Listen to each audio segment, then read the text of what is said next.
भारत और पाकिस्तान के बीच cease fire के बाद आज फिर सेना ने प्रेस कॉन्फ्रेंस की। ऑपरेशन सिंदूर पर तीनों सेनाओं के डीजी सामने आए और उन्होंने कई नए खुलासे किए।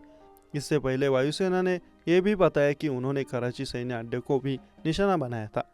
भारतीय सेना ने कहा कि उसने चीन की मिसाइल को भी मार गिराया। सेना ने कहा कि उसने संभवित PL-50 air to air missile का मलबा दिखाया है जो चीन निर्मित है और जिसका इस्तेमाल पाकिस्तान ने भारत पर हमले के दौरान किया था। एयर मार्शल AK भारती ने कहा कि हमने इस बार फिर से देखा कि कैसे पाकिस्तान की सेना ने आतंकियों के साथ दिया। उन्होंने कहा कि पाक ने आतंकवादियों के लिए भारत पर हमला करना चुना, जिसके कारण हमें जवाबी कार्रवाई करनी पड़ी।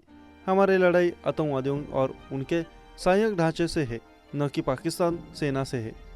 हमारे हथियार समय पर खरे उतरे। हमारी स्वदेशी वायु रक्षा प्रणाली आकाश अच्छा काम कर रही है। DGMO लेफ्टिनेंट राजू घई ने कहा कि पिछले कुछ सालों में आतंकवादी गतिविधियों का चरित्र बदल गया है। निर्दोष नागरिकों पर हमला हो रहे हैं। सेना ने कहा कि हमारे किसी भी अगले मिशन के लिए तैयार है। सेना ने अपनी प्रेस कॉन्फ्रेंस में कहा कि हमारे उद्देश्य केवल आतंकियों का सफाया करना था, न कि पाक सेना से लड़ना। सेना ने यह भी कहा कि हमारे सभी एयरबेस पहले की तरह फुल्ली ऑपरेशनल है और वो कभी भी मिशन के लिए तैयार है।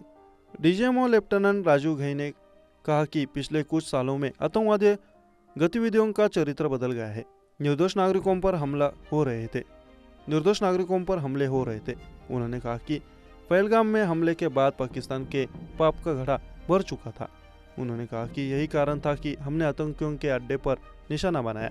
उन्होंने कहा कि ये कार्रवाई बेहद जरूरी थी, जिसके लिए हमने पूरी तैयारी कर ली थी।